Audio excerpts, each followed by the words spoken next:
안녕하세요. 곽승경 신부입니다. 오늘은 부활 8일 축제 중에서 수요일입니다. 4월 15일입니다. 오늘 루카복음을 함께 봉독하겠습니다. 루카복음 24장 13절에서 35절입니다. 주간 첫날 바로 그날 예수님의 제자들 가운데 두 사람이 예루살렘에서 60스타디온 떨어진 엠마오라는 마을로 가고 있었다. 그들은 그동안 일어난 모든 일에 관하여 서로 이야기하였다. 그렇게 이야기하고 토론하는데 바로 예수님께서 가까이 가셔 그들과 함께 걸으셨다. 그들은 눈이 가리어 그분을 알아보지 못하였다. 예수님께서 그들에게 걸어가면서 무슨 말을 서로 주고받느냐 하고 물으시자 그들은 침통한 채 멈추었었다. 그들 가운데 한 사람 클레오파스라는 이가 예수님께 예루살렘에 머물렀으면서 이 며칠 동안 그곳에서 일어난 일을 혼자만 모른다는 말입니까? 하고 말하였다.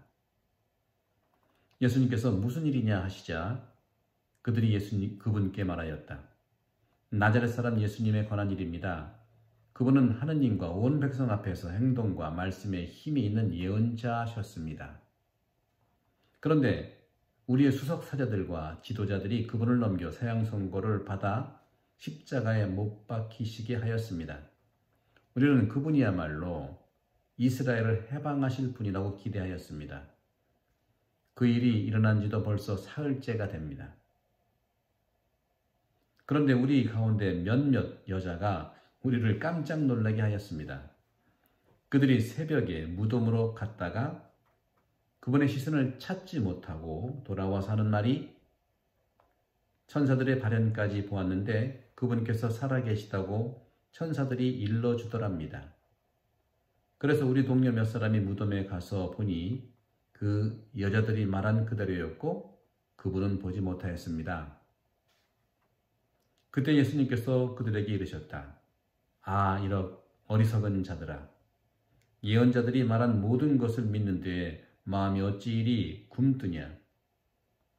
그리스도는 그러한 고난을 겪어서 자기의 영광 속에 들어가야 하는 것이 아니냐? 그리고 이어서 모세와 모든 예언자로부터 시작하여 성경 전체에 걸쳐 당신에 관한 기록들을 그들에게 설명해 주셨다. 그들이 찾아가던 마을에 가까이 이르렀을 때 예수님께서는 더 멀리 가려고 하시는 듯 하였다. 그러자 그들은 저희와 함께 묵으십시오. 저녁 때가 되어가고 날도 이미 저물었습니다. 하며 그분을 붙들었다. 그래서 예수님께서는 그들과 함께 묵으시려고 그 집에 들어가셨다. 그들과 함께 식탁에 앉으셨을 때 예수님께서는 빵을 들고 찬미를 드리신 다음 그것을 떼어 그들에게 나누어 주셨다. 그러자 그들의 눈이 열려 예수님을 알아보았다. 그러나 그분께서는 그들에게서 사라지셨다. 그들은 서로 말하였다. 길에서 우리에게 말씀하실 때나 성경을 풀이해 주실 때 속에서 우리 마음이 타오르지 않았던가? 그들이 곧바로 일어나 예루살렘으로 돌아가 보니 11 제자와 동료들이 모여 정녕 주님께서 되살아나시어 시몬에게 나타나셨다 하고 말하고 있었다. 그들이 길에서 겪은 일과 빵을 떼실 때에 그분을 알아보게 된 일을 이야기해 주었다. 주님의 말씀입니다. 그리스도님 찬미합니다.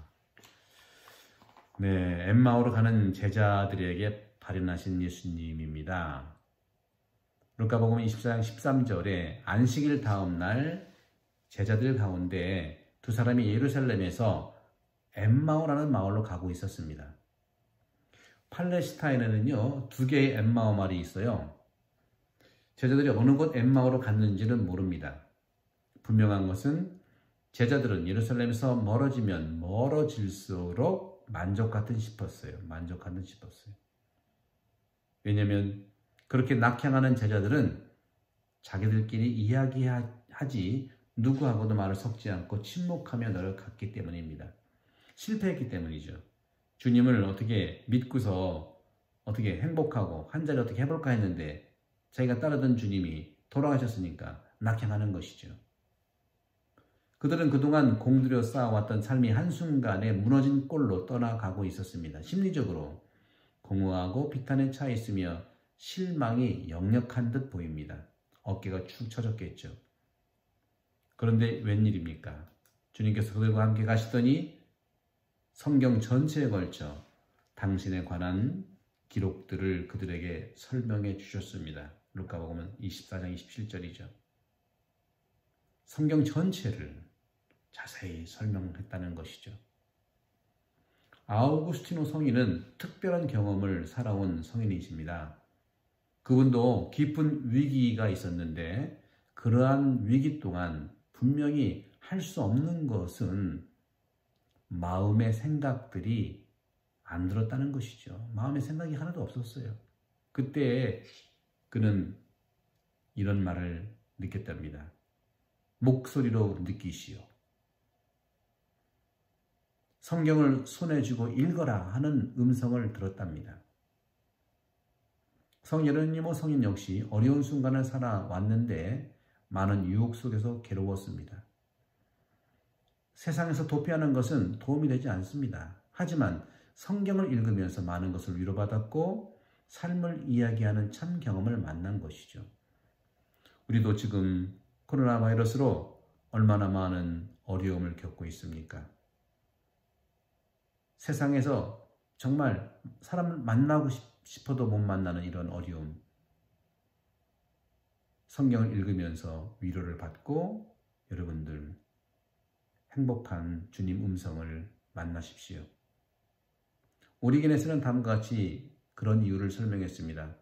성경을 우리가 왜 만나야 되느냐? 성경은 하나님의 말씀이고 정말 하나님의 뜻을 포함하고 있는데 같은 말씀에서 우리는 느끼는 것은 그 말씀이 우리의 영, 곧 정신과 마음을 창조했고 생각과 의식 안에 말씀이 현존하기 때문입니다. 그렇기 때문에 성경을 읽을 때 우리는 정신과 함께 하느님을 닮아서 친근감과 친밀감을 느낍니다. 어찌된 일입니까? 예수님한테 성경 전체를 자세히 설명을 들었던 그 제자들, 그 목소리를 들었던 그 제자들, 역전이 일어났습니다. 엠마오로 향해 길을 가던 제자들이 경험한 것은 실망과 허탈함이 더 이상 아닙니다. 반전이 일어난 것이죠. 각자의 경험에서 우러난 삶이 성경에 투사되어 이제는 기쁨과 슬픔이 하나가 됩니다. 우리도 성경과 말씀을 대하면 슬픔 속에서 기쁨을 찾을 수 있습니다.